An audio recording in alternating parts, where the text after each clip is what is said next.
Habari ndugu zangu, nimekuwa kimya, lakini kuwa kimya kwangu sio kwamba nimesahau kama ndugu Mafwele na ndugu Mulilo walivyosema kwamba tutakupoteza alafu watu watakusahau. No, sijamsahau mdogo wangu, sijamsahau kabisa. Niseme kitu kimoja, Watanzania, niko makini sana na ninafuatilia kila hatua. Wakati mwingine sio vyepesi sana kutoa kila taarifa, kwa sababu hawa watu wana mtandao mkubwa. Ukitoa taarifa unakuwa umevujisha namna kupata taarifa.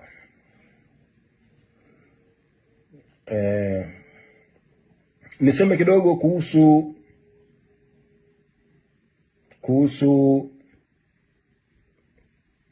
kuhusu taasisi mbalimbali.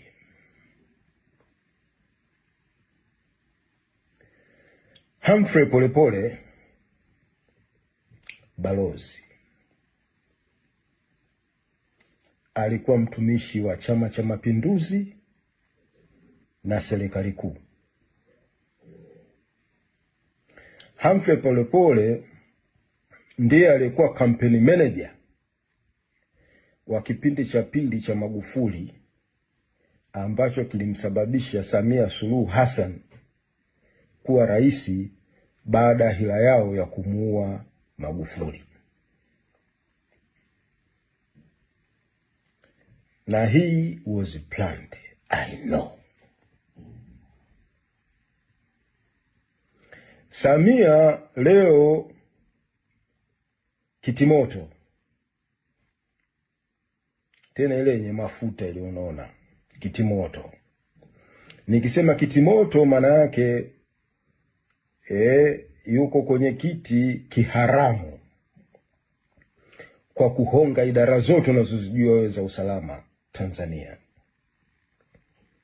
Watu wameingiziwa pesa, ushahidi upo. Wameingiziwa pesa hata hawajui ni pesa ya nini. Wameingiziwa pesa ili wakae kimya. Lakini kuna watu wazuri,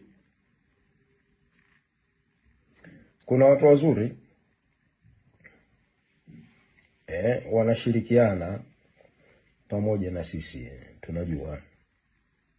Tunajua.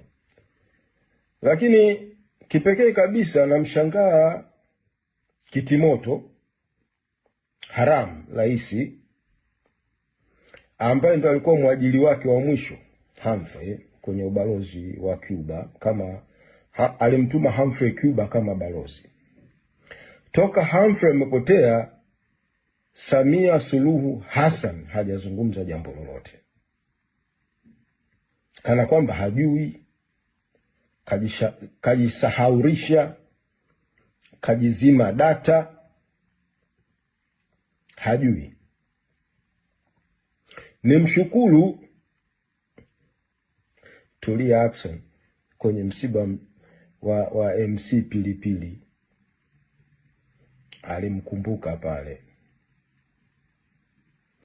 Na ile sio kwamba bahati mbaya, ni mpango wa Mungu. Tulia anajua kwa nini alijitoa kwenye kinyang'anyiro cha uspika. Anajua. Wala sitaki kumkumbusha. Anajua. Umeona? Waziri wa mambo ya nje ambaye ndio alikuwa bosi wa Humphrey yaani naweza nikasema intermediate manager, hajazungumza jambo lolote kuhusu Humphrey.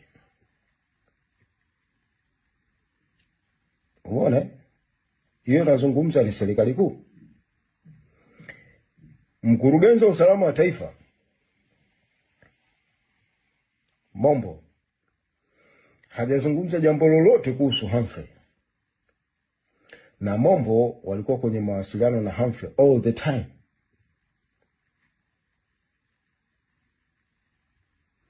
Mkuu wa majeshi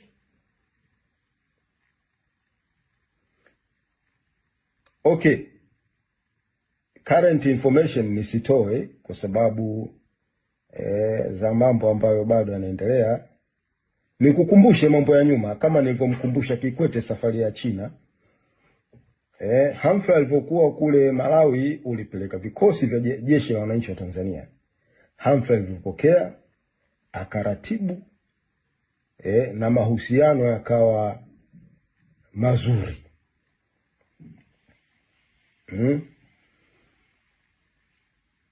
Mkuu wa polisi wewe, yani kama Chachandu wewe Limao, kwenye uratibu huu ulihusika sana.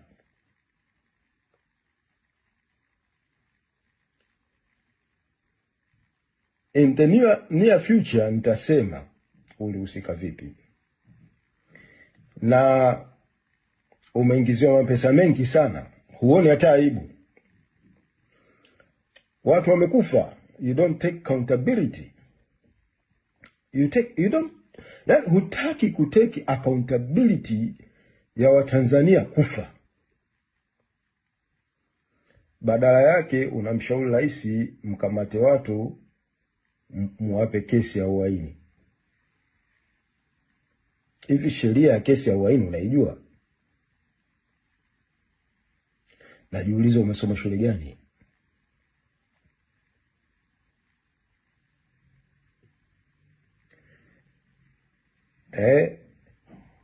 Mkuu wa idara ya uhamiaji anajua Humphrey amerudi lini nchini? Anajua.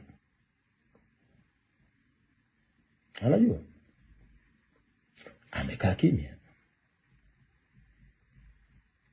It's very shame. Alafu mnajiita madokta, mnapenda mwito waheshimiwa. Very shame. Aibu. Mtaeleza nini watoto wenu kwamba Watanganyika bado masikini kwa sababu yenu?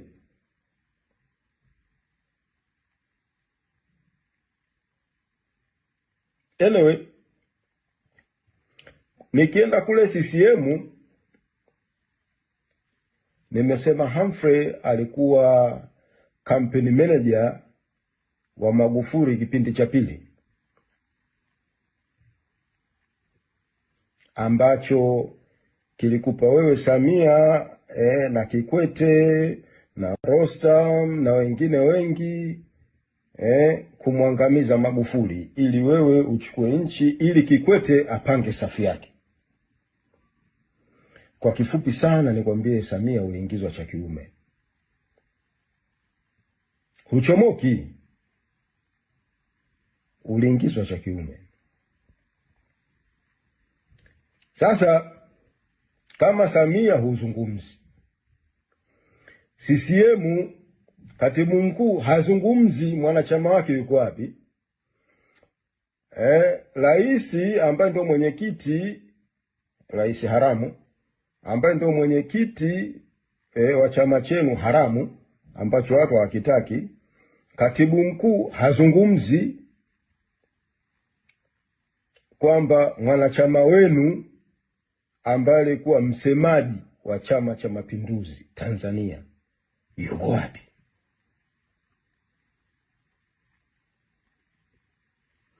Wana CCM wenye akili kidogo, inatakiwa mjiulize, mko kwenye chama gani? Mnaelekea wapi? Nimesikia tamko la Thabo Mbeki. Thabo Mbeki ni mmoja kati ya wale wapigania uhuru wa South Africa ambao walikaa pale Mazimbu, Morogoro. wanaiheshimu sana Tanzania na hawataki Tanzania ipotee kipumbavu hivi. Katoa tamko, hakutambui Samia.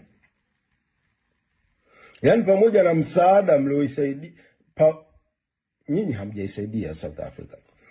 Sisi wa Tanzania kwa ujumla wetu tuliwasaidia wa South Africa. Msaada ule, hii ni shukrani ya heshima sana kwamba hawatambui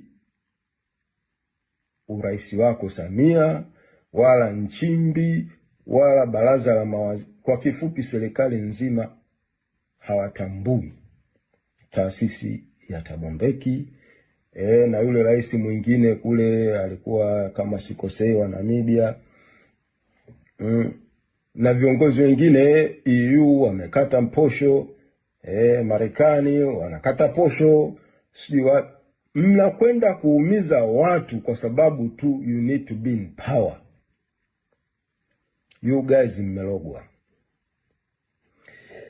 Mmelogwa na mganga wenu kafa. Yaani kama umekwenda shule na huwezi kuelewa kwamba nyakati hizi na majira haya nikupe pole. Nikupe pole kwa sababu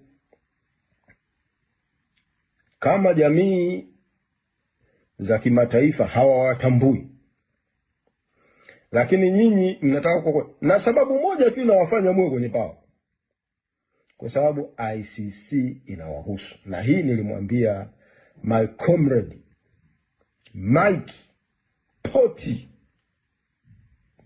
Afande General Nkunda. Nilimwambia, brother, I warn you General Nkunda very early. Lakini kwa sababu ya ile posho iliingia kwenye account ikakufanya bubu na kiziwi.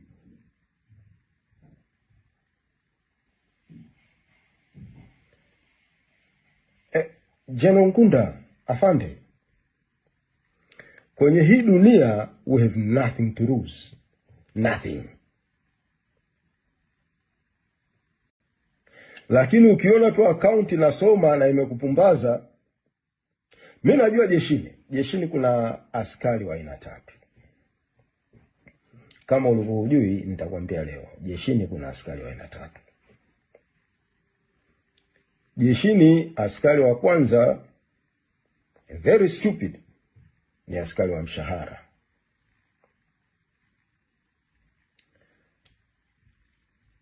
Askari wa pili jeshini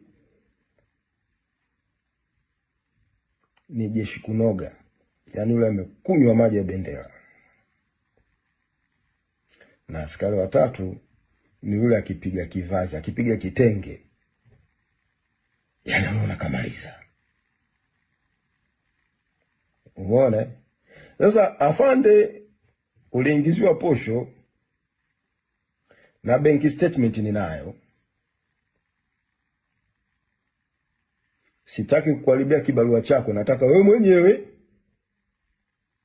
mwenyewe kwa nafsi yako. Ukizingua mtaweka bank statement mpunga ulioingiziwa. Narudia tena, General Afande Nkunda, wewe ni Mkristo. Watu wamekufa. Wajibu wako ni nini? Watu wamekufa. Usalama wa taifa na polisi wamepiga watu risasi. Kazi yako ni nini? Na wewe ndiye moja. Yaani pale wanaposemaga polisi, wanapokutanaga wanasema polisi pamoja na vyombo vingine vya ulinzi na usalama, wanakutaja wewe. Ulikaa kimya, watu wamekufa. Brother,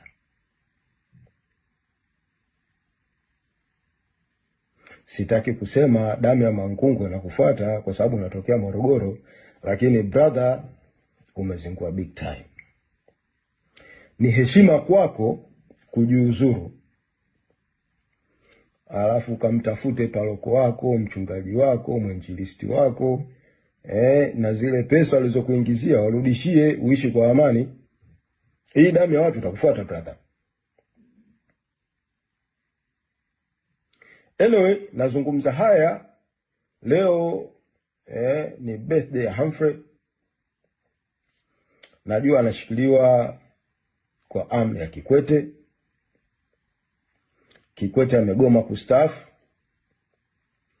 kwa sababu tu ya yale machafu aliyoyafanya kabla hajawa waziri na haya machafu aliyofanya sasa. Anajitahidi sana kujilinda, lakini mzee Kikwete nikwambie, you are doing nothing.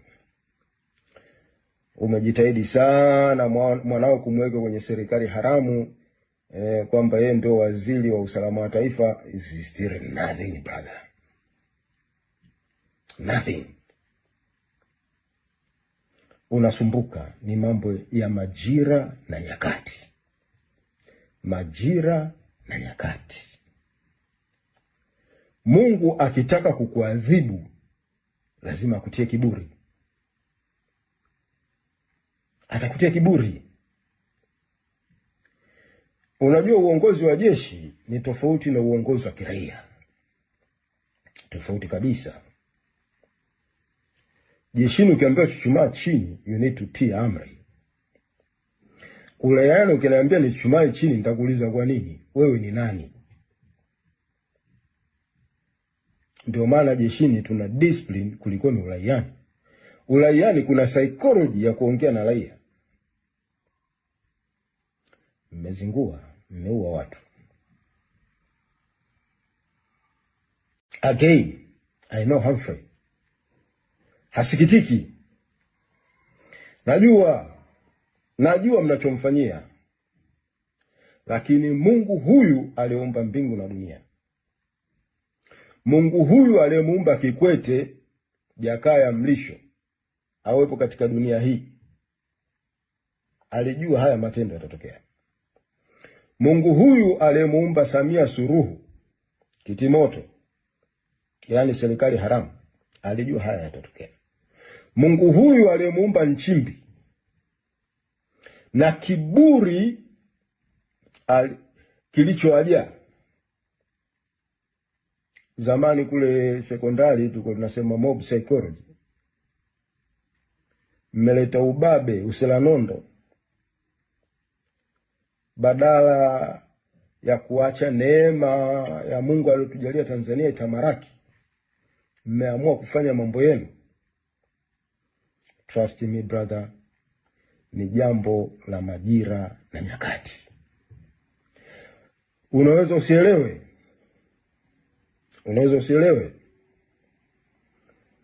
lakini mimi naendelea kufuatilia taarifa. Ninazo vikao mnavyokaa, na niwaambie ile gari mlotuma inifuatilie ilifika nyumbani kwangu, imekaa pale, lakini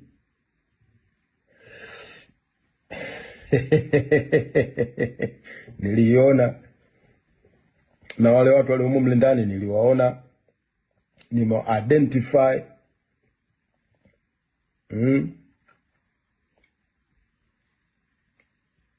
Waambieni watafute fedha za kutunza familia zao.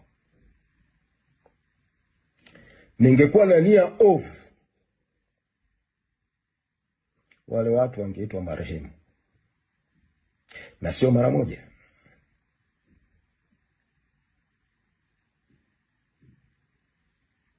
Siwezi kuwa mtu ambaye ameumbwa na Mwenyezi Mungu. Waambieni watu